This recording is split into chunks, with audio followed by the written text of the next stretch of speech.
Hola, ¿qué tal? Mi nombre es Nigiret Orejuela Cortés. Soy estudiante del programa de Ingeniería Industrial en la Universidad UNAD.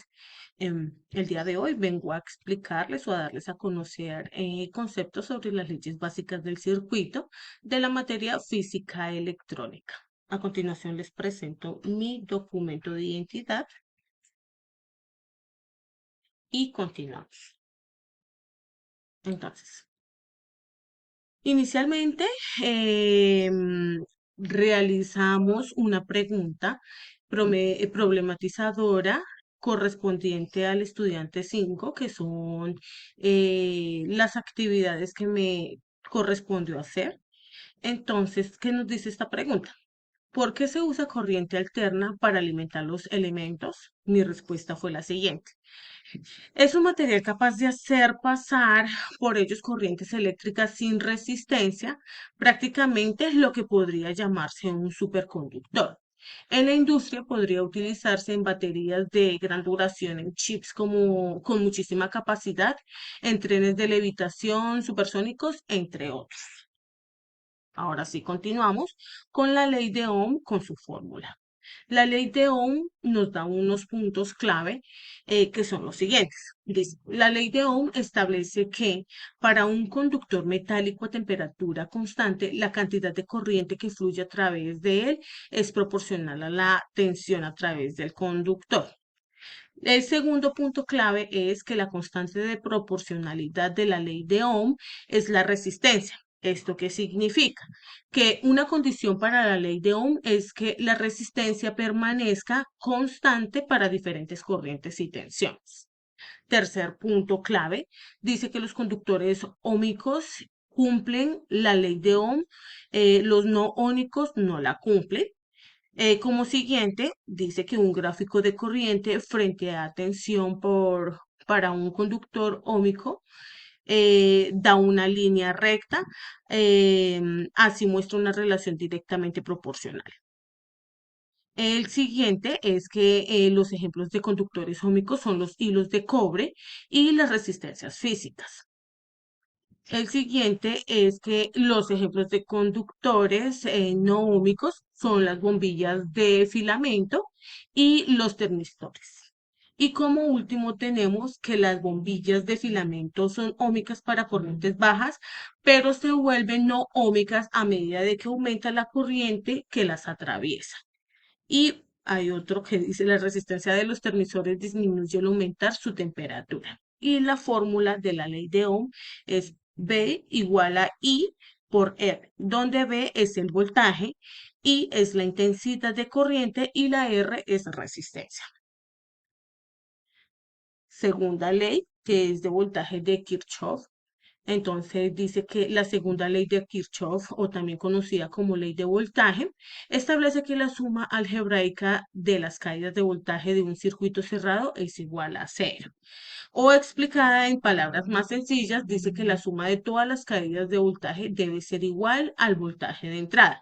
Si nos damos cuenta, podemos notar que esta ley se basa en el principio de la conservación de la energía, ya que la energía totalmente suministrada en un circuito debe ser igual a la energía total consumida. Entonces acá les traigo pues unas ilustraciones. Perdón. Dice que una vez que se obtiene la corriente total del circuito, tenemos que utilizar la fórmula B es igual a I por R, que anteriormente les di a conocer qué significaba, para calcular la caída del voltaje en cada una de las resistencias eléctricas.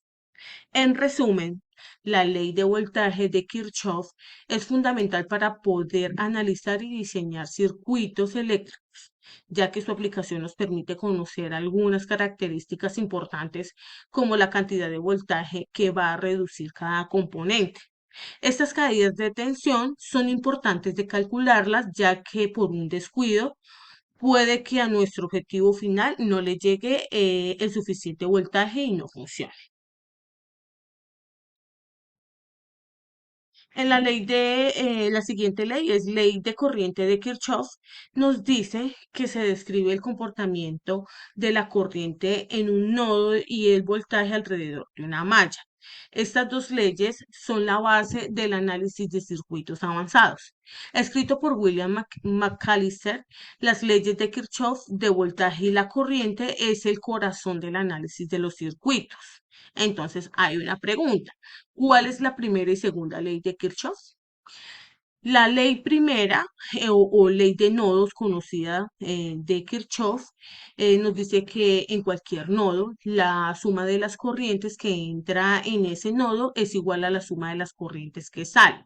Y la segunda ley, que es la ley de circuitos, también conocida como segunda ley de Kirchhoff, es la suma algebraica de las diferentes de potencial eléctrico en un circuito cerrado es igual a cero, aquí como lo muestra la ilustración.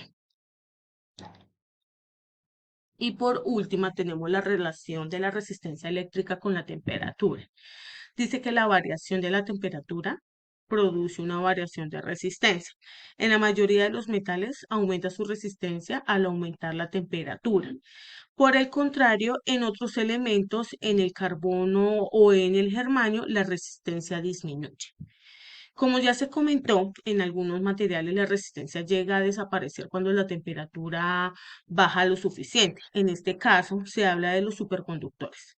Experimentalmente se comprueba que para temperaturas no muy elevadas, la resistencia a cierta temperatura, RT, viene dada por la expresión o la fórmula que se ve acá. Entonces RT es igual a R 0, entre paréntesis 1 más infinito por T menos T eh, es sobre cero. Donde R0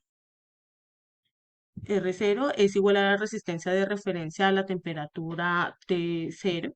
em, este signo que está acá es igual a coeficiente de temperatura para el cobre, sería el mismo signo, que esto nos da un valor de 0.00393 y el T0 es igual a temperatura de referencia en la cual se reconoce R, que es la resistencia de referencia a la temperatura. Eso es todo, muchas gracias.